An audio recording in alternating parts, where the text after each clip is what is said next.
on with Eureka Street Crypto broadcasting live from Leander, Texas. It is 5:44 in the morning. And yep, this is my morning show, my morning video blog, and I'm doing the deal. Waking up early in the morning, doing the show. I do this every single morning. Yeah, this is me just talking about everything that I'm learning on a daily basis in crypto.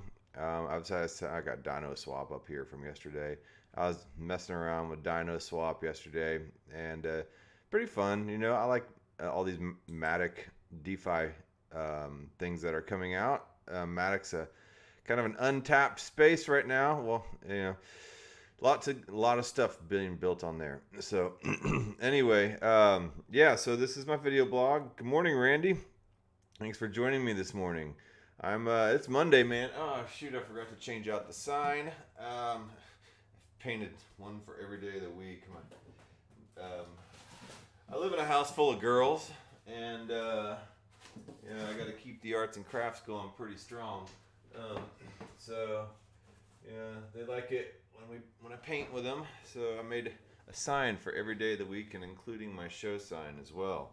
So yeah, man, everything here at this channel is DIY, because that's the way I do it. DIY, because if you don't do it yourself, a lot of times it doesn't get done. And so pretty much how I operate. I am a DIY guy. Now, I've tried some DIY home projects, and that's not exactly my forte. Hey, I do what I can, you know. Don't feel like I was born to be an amazing dad, but I've had to learn how to be as life goes on. So, all right, let's see here. What was I? Oh yeah, and I'm not sponsored by anybody. I'm not shilling anything. So if I do talk about some projects on here, it's because I think it's interesting for the fleeting moment. So don't take any of my advice or think it's something you should invest in. Do your own research, because this is what we're doing here, is kind of just researching some things. Some stuff I've come across and found and done good on.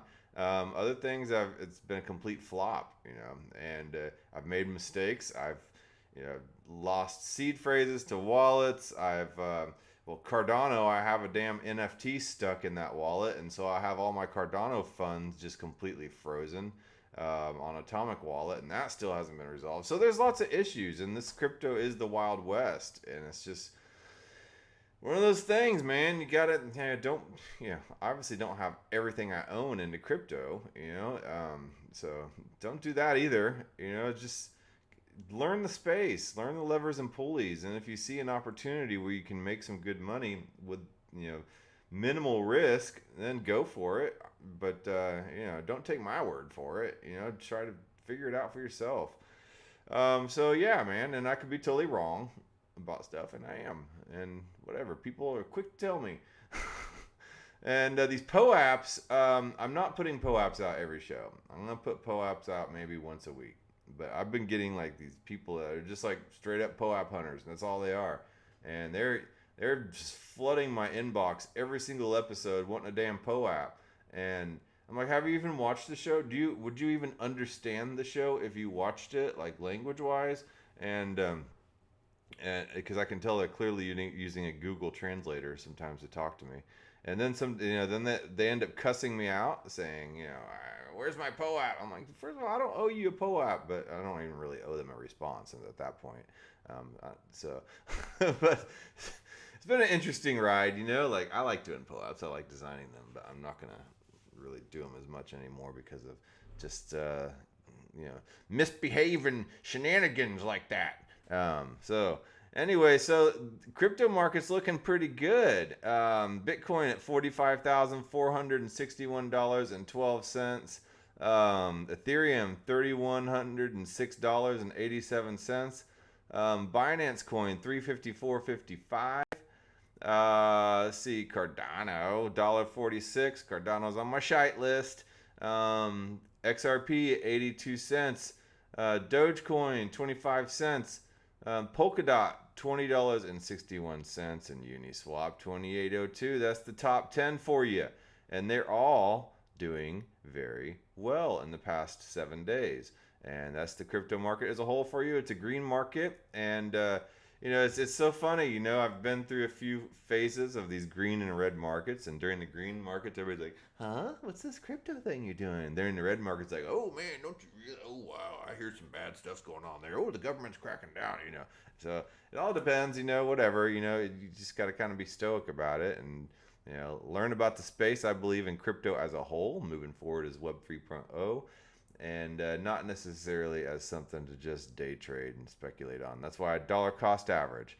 So Uniswap 2802, Bitcoin Cash 579.82, Solana 39.27, Chainlink 23.80. Chainlink, man, they just finished that SmartCon conference. It was amazing. There's a whole lot of stuff that could be covered there. I will show you one of the most based tweets that I've seen on Chainlink so far. Let me go to my bookmarks over here. Let's see. Oh, here we go. Yeah. Semperfi Link 2.0. I don't know who Semperfi Link is or anything. All I know is I read this tweet thread and it was pretty sound, or as the kids say it these days, based. Based. How low can you go? All right. So, Link holders that are confused, frustrated, or impatient on Link launching staking weekly token sales by Chainlink, software still short of 1.0 version, etc. There are a few things you need to understand. This is what I feel needs to be known but not been explained well. And if you look at the price here at Chainlink, it's sitting at $23.80.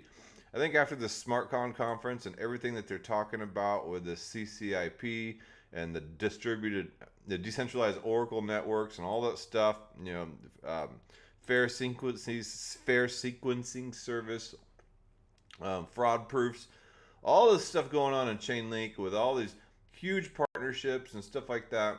People think that Chainlink is going to be, 1,000 Link by end of year, and they're expecting, Link to already be well over the $50. It was, I think, at the all-time high is $52. I mean, I think Link's going to get there eventually, and this guy really explains in a very level-headed business sort of way why Link is not necessarily where it's at yet. And he says, let me first start by saying that I believe Link is the most significant project in crypto and offers the greatest financial opportunity because of the endless use case it provides and demand it will generate as it becomes a standard for truth and trust throughout the world. I know this is a very bold statement to make, but I make that statement with absolute confidence and conviction. Any Link holder daring to call themselves a Marine will hold the same conviction, and I do hold that conviction.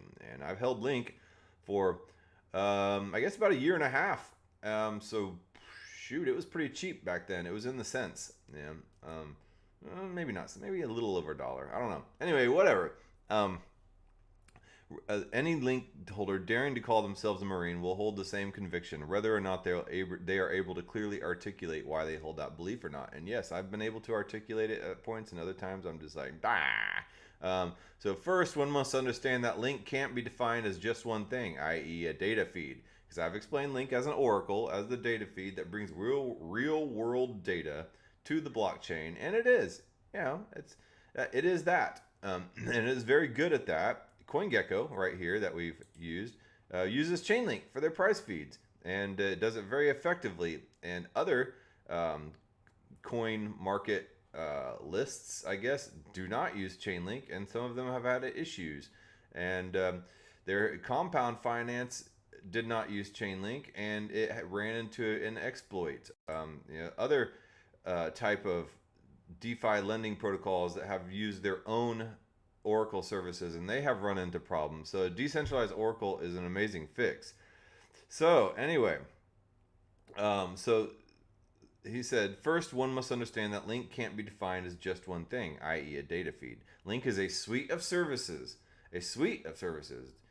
designed to meet the needs and challenges of the crypto space as a whole, enabling higher security, more fairness, and greater transparency and cost savings. So it's not just one thing, it's an entire suite of services. Chainlink is the infrastructure, it's the plumbing. It's not sexy or jazzy or fancy. It's just it's not a blockchain either. It's the thing that makes it go. Chainlink is a middleware toolbox that gives blockchain developers all they need to focus on their core project features in the blockchain industry. And retail industries looking to connect to blockchain trusted standards for connectivity, security, and truth. So it's a middleware, like I said, not the blockchain. So quick list of link services which you can research independently are secure Oracle price feeds, the one they're mainly known for, verifiable random function, the Aavegotchi we were just talking about 2 days ago with CryptoFu.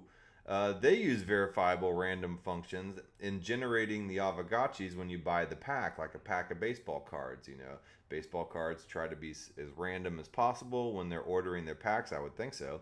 And Chainlink used that verifiable random function, the VRF functions. That's what it is, VRF. And when you see VRF, that's what it is. It's just random. And Chainlink does a very good job at random services pool together. That app that basically takes DeFi, where you save, and then they take the interest of that, and they use a lottery to basically lottery out all the interest money every single week or at some time period. And they use Chainlink verifiable random functions for that. Fair sequencing services is another service, and that basically is helping to prevent all this miner extracted value and front running that is going on in the space. And that is basically legalized pickpocketing, according to Ari Jules. And he wrote an entire really good article about that. So, Chainlink helps with that now with the Chainlink 2.0. Dynamic NFTs and proof of reserve, off-chain reporting.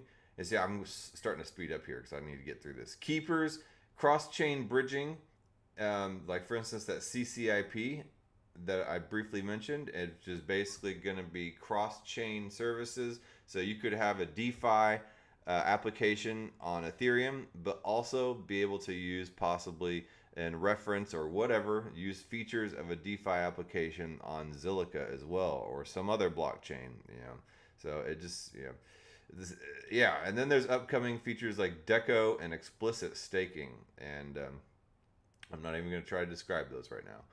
Because I can't find the words for it. I read about it and I heard Chainlink God talk about it on this amazing podcast when he talks about it with, I believe it's Bankless. Yeah, with Bankless. But I can't even begin to try to regurgitate what he said. But it sounded amazing. So anyway, Link has existing integrations with almost 700 other projects. Node launches by enterprise retail companies and close development partnerships with retail groups like Swift, Google, DocuSign, and recently Nexus Lexus, with consistently 30 plus more added monthly. Sounds great at Link Semper, who's talking, but then why isn't Link token $1,000 already? Why the constant dumping of tokens every week, and why isn't staking released yet? All great questions that everyone in the community would love answers to directly from Sergey Nazarov, but we don't have what I feel is a pretty accurate answer. And he says, I base this answer on my 20 plus years in business development, knowledge of Chainlink, and where this overall industry is at a whole right now. I'm trying to navigate through some typos. The answer is simply, it's not time yet, and timing is everything. Let me explain. The magnitude of what Link looks to accomplish with smart contracts and making the world a better place is staggering. The ramification and impact, when successful, are going to be historic on an unprecedented scale. Sergey Nazarov knows this, and so does the Chainlink team. For those of you who don't know, Sergey Nazarov is the founder of Chainlink. So getting the official launch right means everything, and not just for the Link enterprise of solutions, but for token holders as well. So let me address the 3 questions above. Token price too low, weekly token release, and explicit staking launch, one at a time. So I'm going to start with explicit staking and work backwards, as I believe this shows the dependency of each of these and how they are tied together in the grand scheme of things, and why they are necessary, and how they are ultimately great for the long-term success of Link. Explicit staking is the ultimate on switch for the Chainlink ecosystem. Everything economically relies on staking to be live and working for Link to sustain itself and grow long term. This feature can't go live till everything else is in place and demand can support it. And then that's the key point, that demand can support it. And if you don't know, Chainlink staking is not live. You cannot stake your Chainlink. You can stake your Link Pool tokens, which is Link Pool is a Chainlink staking pool, but you cannot stake Chainlink itself at this point. So the node operators are paid in Link. So how do I explain this? I don't know. I'm going to continue down this thread for now. All right.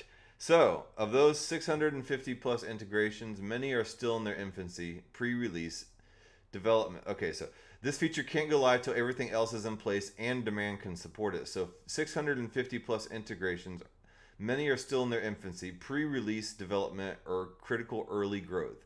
Many of these projects are probably not revenue positive yet and not ready to support the Link service costs necessary should staking go live. It is hard to do a startup. It is hard to start a small business.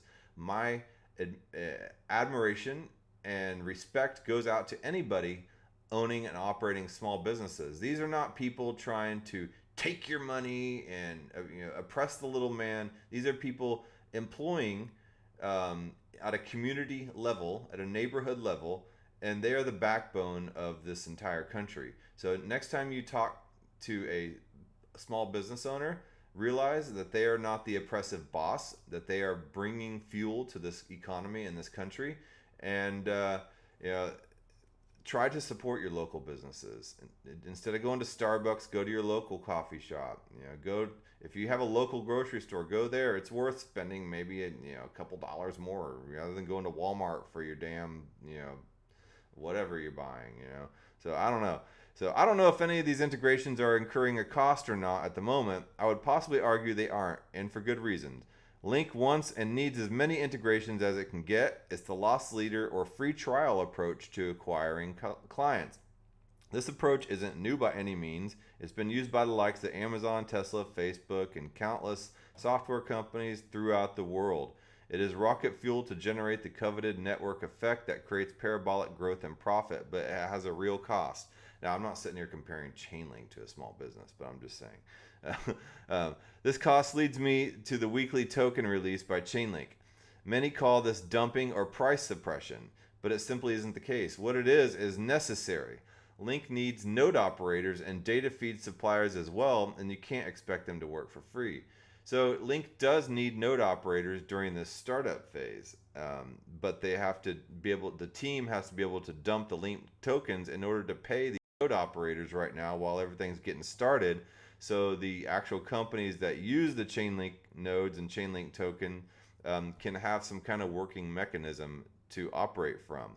So that's one reason why this Simplify Link thinks that they are dumping Link tokens.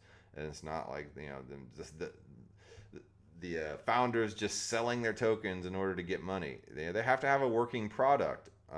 So there are hardware, staffing, development, and other costs associated with operating nodes. And since integrated projects are most likely not fully paying for services yet, Link must supplement and support the network. To do this, 1.5 million tokens on average are released each week.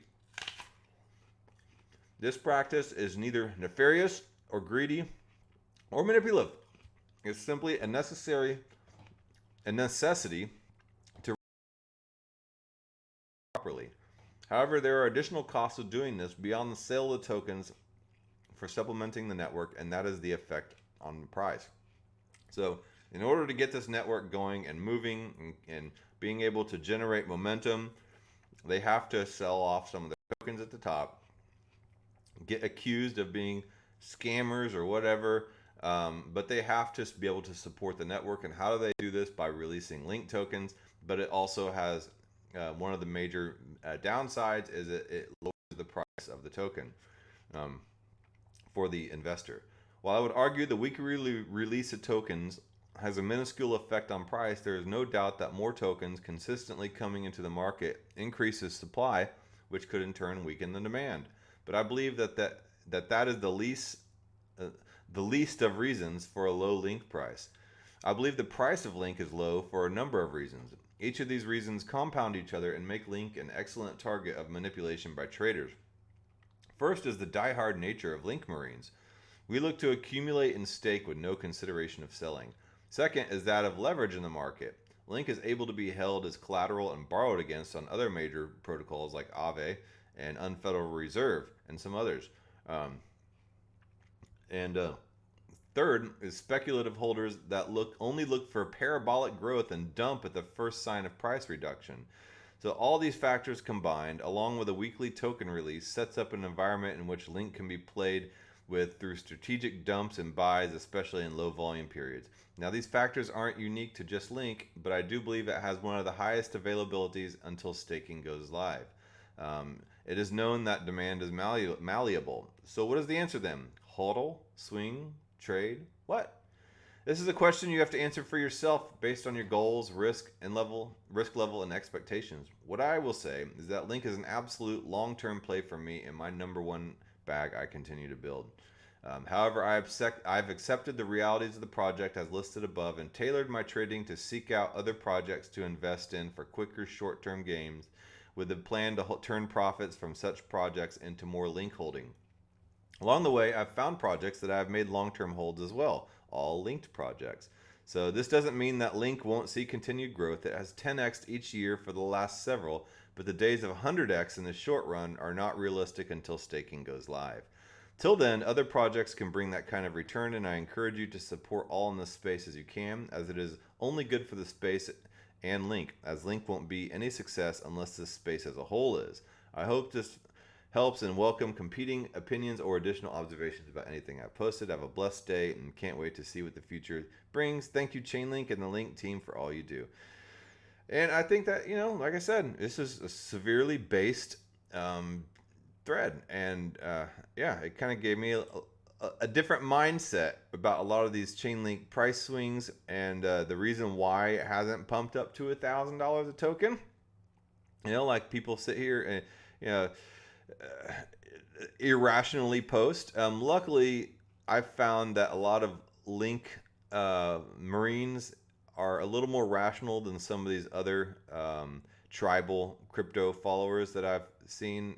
So I won't mention any other particular crypto projects, but some of the stuff that I see posted when people are being tribal about Link projects is just completely irrational and makes absolutely zero sense. This actually has some really good business logic to it, so I'm down for that. And then yes, I'm in Link for the long run, long hold, and everything like that. And I have other little projects that I'm trying to create like some really good instant gains from. And one of those is one of these that is DinoSwap here that I was that CryptoFoo showed me 2 days ago. So I've reallocated some stuff. I moved some money up to the Matic layer, and I bought some Dino and I bought some other stuff and I put it in here, and I just went into these fossil farms and I emptied out one of my farms this morning, and just overnight, I made a pretty good, decent APR,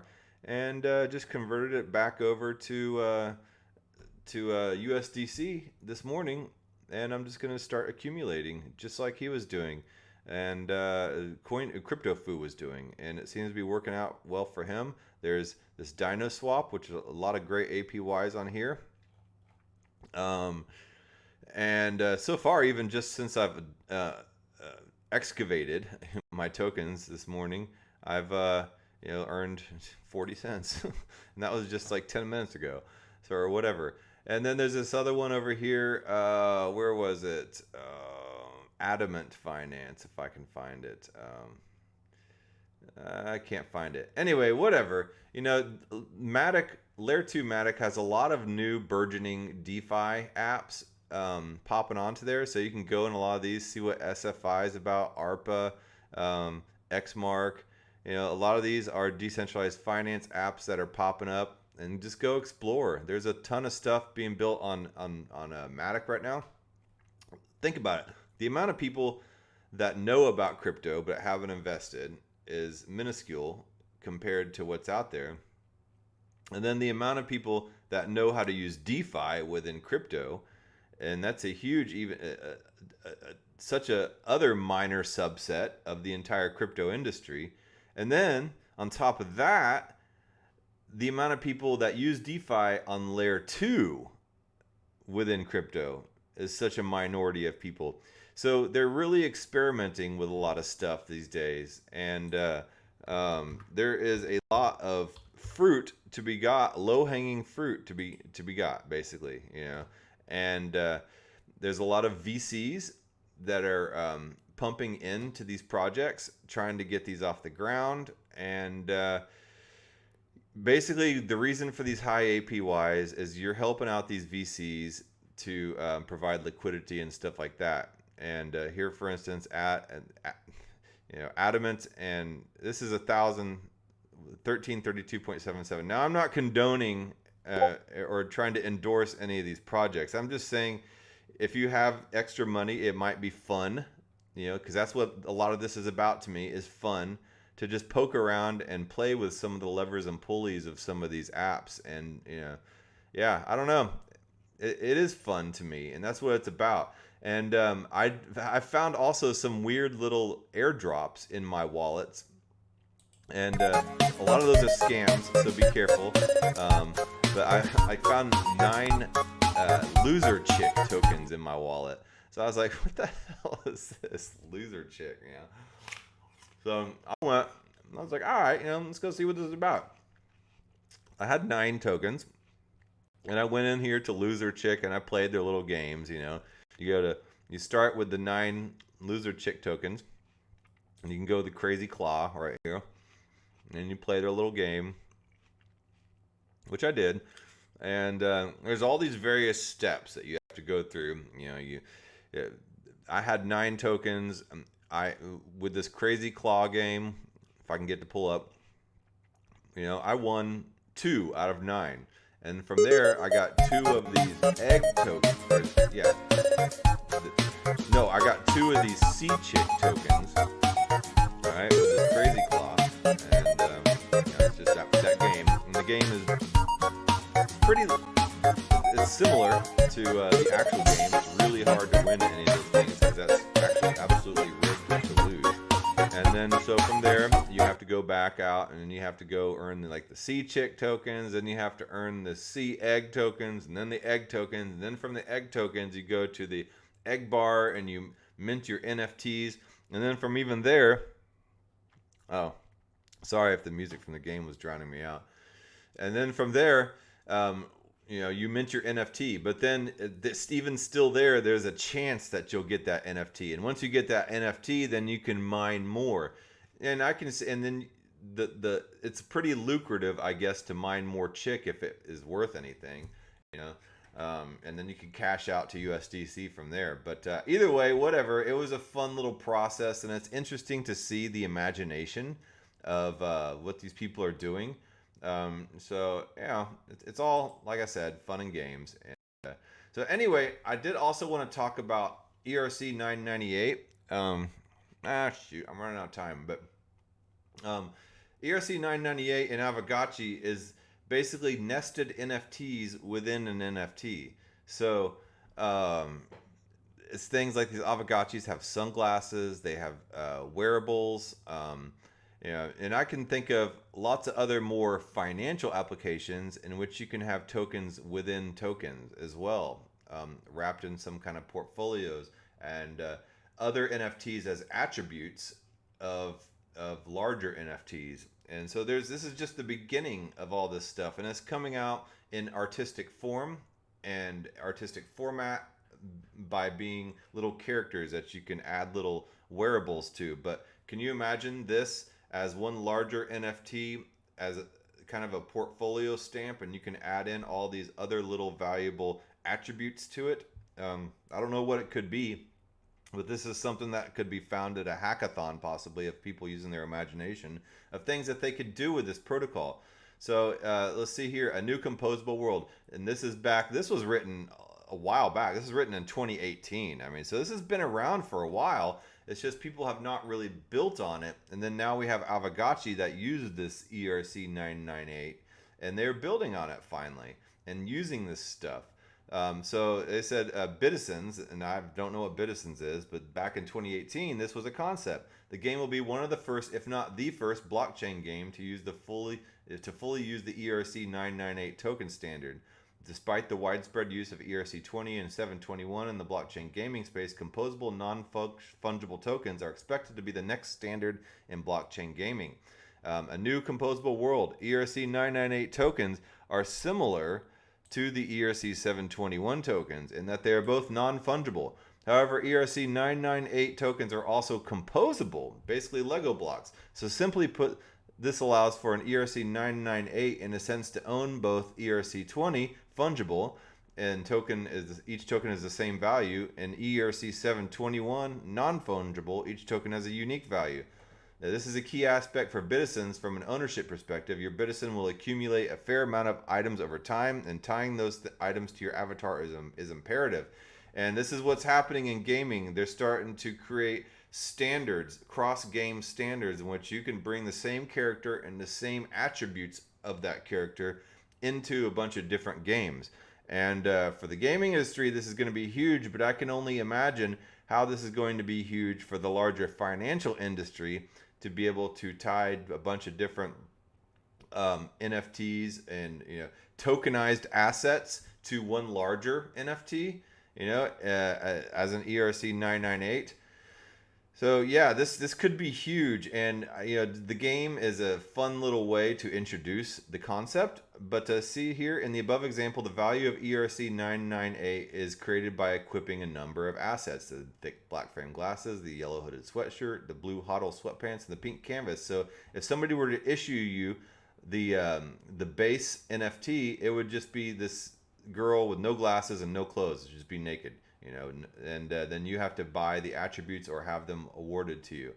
So here's a pharaoh as well with all the attributes added to it.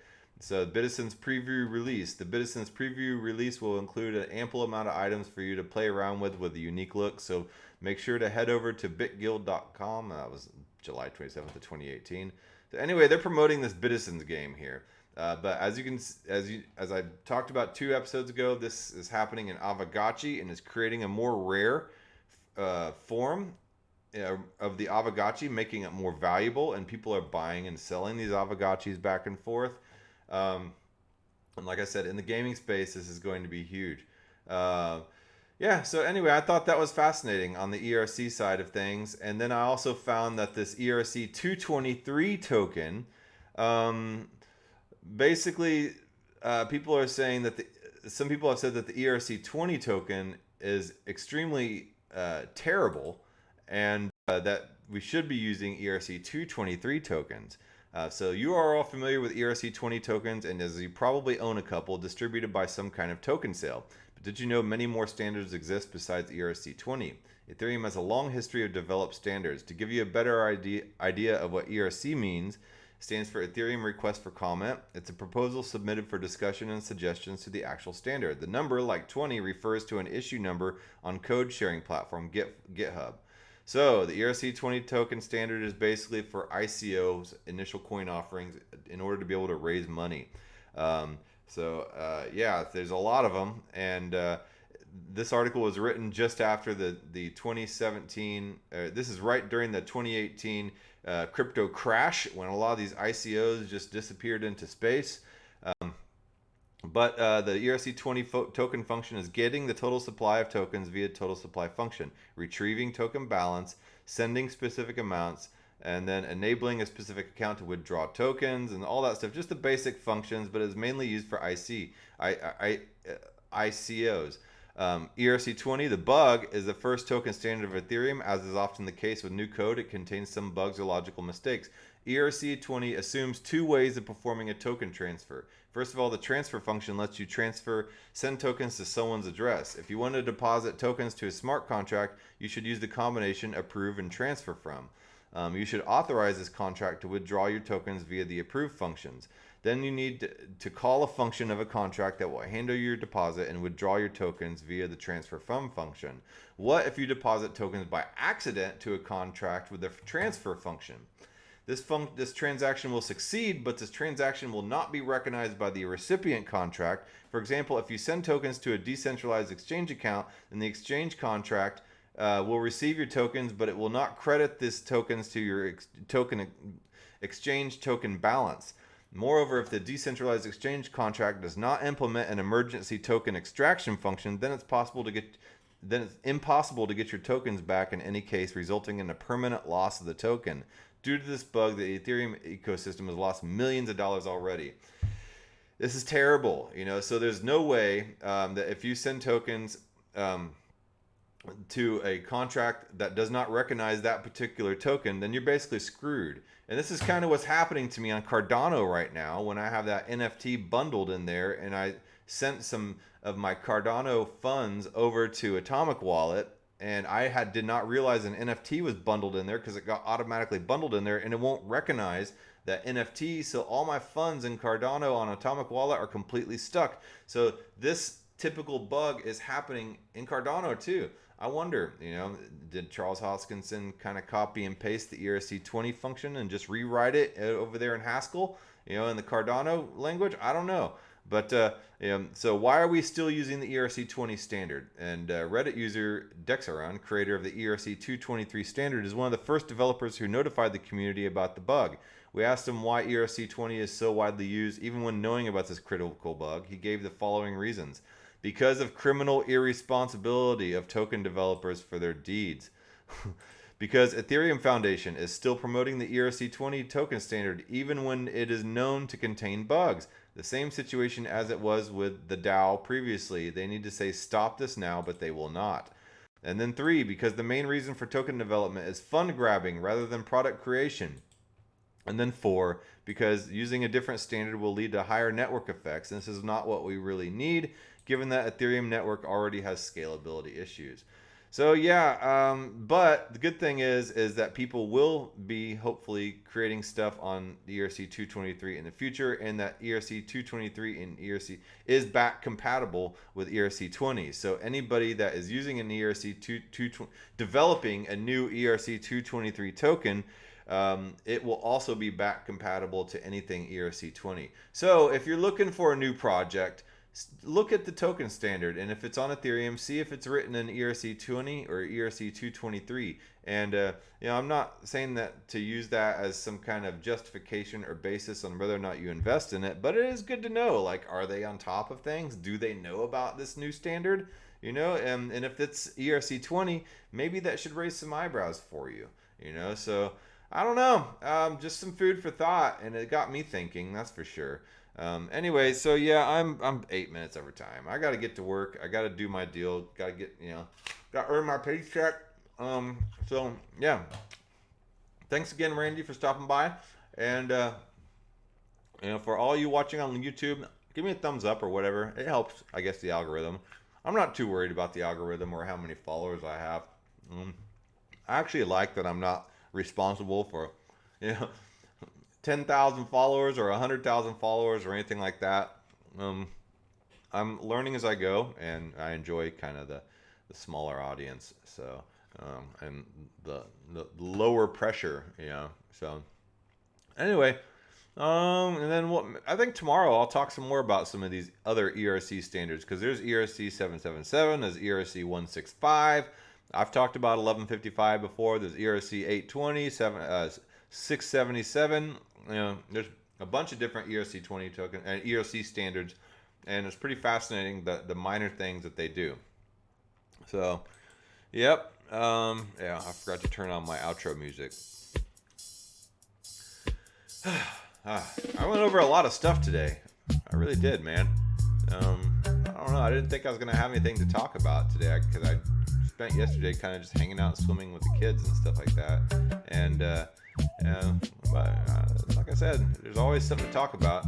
I did want to kind of go through some detailed looks at Etherscan and kind of just show you guys a bunch of cool little features that are on Etherscan that are probably a little less well known. And oh, I just got my Celsius rewards. Yay. Yeah, that's the cool thing of Celsius is weekly rewards. And it notifies me on text. So it's a happy little Monday thing. All right. I will talk to you guys later. Bye.